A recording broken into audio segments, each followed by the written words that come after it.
I swear, I'm not milking this series for views.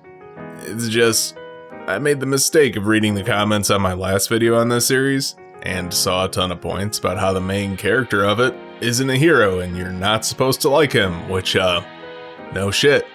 But that somehow makes it tolerable or good? And, no. Just to be clear off the bat, I don't really hate this series or am offended by it. I just think it's sort of there and could be better. Understanding what makes the main character or principal character a protagonist or hero, how these things differ, and viewing it not just from the audience perspective but from the narrative perspective, gives some insight on what this series says with its darker themes, and how it botches them compared to other franchises. Not talking about the R word this time. Did that last time, and if I've learned anything, it's that nuanced arguments are lost on the general YouTube viewing public. But if generally insulting my audience didn't drive you off, buckle up. I'm essentially talking about writing theory and how to construct characters with not just the story in mind, but also the audience. For all three people who stuck around, let's talk about the often interchangeable words used to describe the principal character of a series: the hero, the protagonist, and the main character. Usually these labels can overlap without conflict. No one would argue that Deku and Goku aren't the main characters, the heroes, and the protagonists of their respective series. However, these things don't necessarily imply one another. Higarashi's main character, as he's the point of view for most of the series, is Keiichi, while Rika is mostly the focal points of the plot. But before we get ahead of ourselves, let's start by defining these terms in a simple way to lay out the groundwork. A main character is the audience surrogate that we experience a story through. They're our eyes and ears for whatever story we're being told. It doesn't matter what story you're consuming, if there's some focal point object, person, animal, or even a toy, that is the main character. This is usually confused with the concept of the protagonist, which is often, but not always, the main character. A protagonist is the agent who moves the plot. They have a goal and typically change through the course of their journey. This is the person making an impact on the story. And from a technical standpoint, villains are also often protagonists. Generally, the person working against the hero does tend to be a major mover in the plot. And lastly, the hero is defined in many ways, but the one I want to focus on here is as a merger between the main character and protagonist roles, at least in the narrative sense. They are often characters that we can relate to and feel sorry for when they fail, and root for when they succeed. This is different from the standard definition of a hero, someone who does good deeds. And I will elaborate on that more as the video goes on. Hopefully that's ringing some bells though. So let's draw some parallels between this and other main characters I've talked about previously in conjunction with this series that did some horrible things and built some satisfying continuity in the process. Happy Sugar Life, for instance, had an entire main cast who were awful people, but the main character, Sato, isn't the hero of that series. In a reactive role for most of it, she's morally the villain and lacks sympathy from the audience perspective. Her actions are selfish and actively harm those around her, while not being portrayed in a positive light to build that sympathy. Goblin Slayer is a proactive protagonist and boasting the title of his series, but he's not the main character of the world he's in, creating a fringe case. His actions are mostly small in scale, with the general public not having a great opinion of him, finding him pretty damn weird. Plus, whether his actions were good or bad, his motivation is purely selfish, as he wants to kill the goblins for revenge. Goblins just happen to be the worst. That makes him both sympathetic to the audience and a protagonist, but he lacks the point of view perspective as the audience surrogate in the series, because that's Priestess.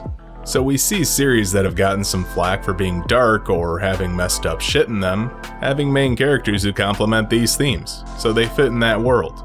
Happy Sugar Life juxtaposes awfulness with normalcy, and Goblin Slayer shows classic RPG storytelling unfiltered, with monsters lacking a human's moral compass and the consequences of that. So what about Redo of Healer? The main character, Keiaru, or Kier, is the point of view for the audience in the story. We see the world through his framework. Further, future Final Fantasy Cease and Desist is the protagonist as well, since he's the primary agent of change in the series, by literally restarting the world and taking actions to make it go in a different direction. As he's both, this makes him the hero from a storytelling perspective, someone whose goals we're privy to and meant to identify with from a narrative level, His actions are justified to him, and subsequently, as viewers, we're meant to sympathize and understand those justifications. But is that all there is to it? Did I play some word games to say I'm right just now? Well, no, I didn't. Because this guy isn't just a narrative hero, he's also one within the story. Meaning, fantastic, I get to judge him on a moral level. While being the worst, he goes out of his way to save people, creating a cure for a deadly poison and helping a village of demi-humans get revenge for his slave.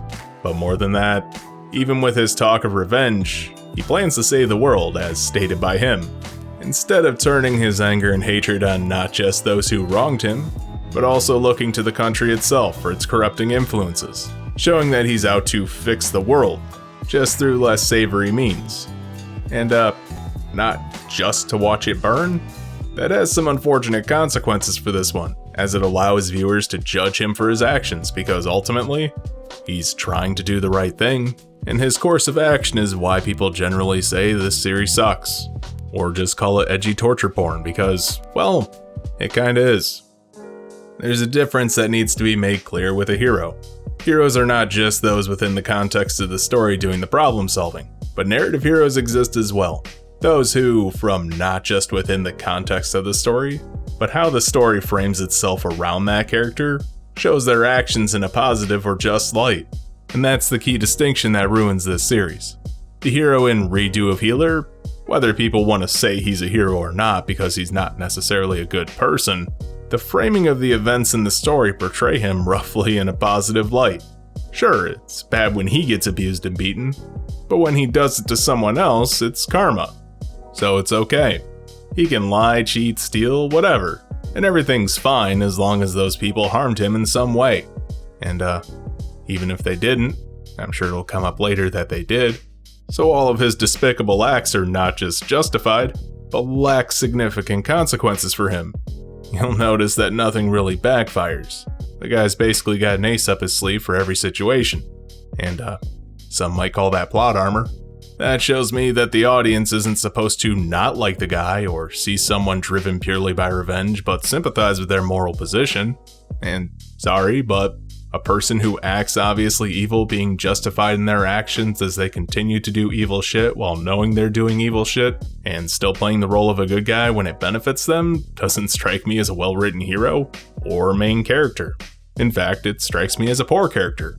Quoting Robert McKee, one of the most sought-after screenwriters in Hollywood, "True character is revealed by the choices a human being makes under pressure. The greater the pressure, the deeper the revelation, the truer the choice to the character's essential nature."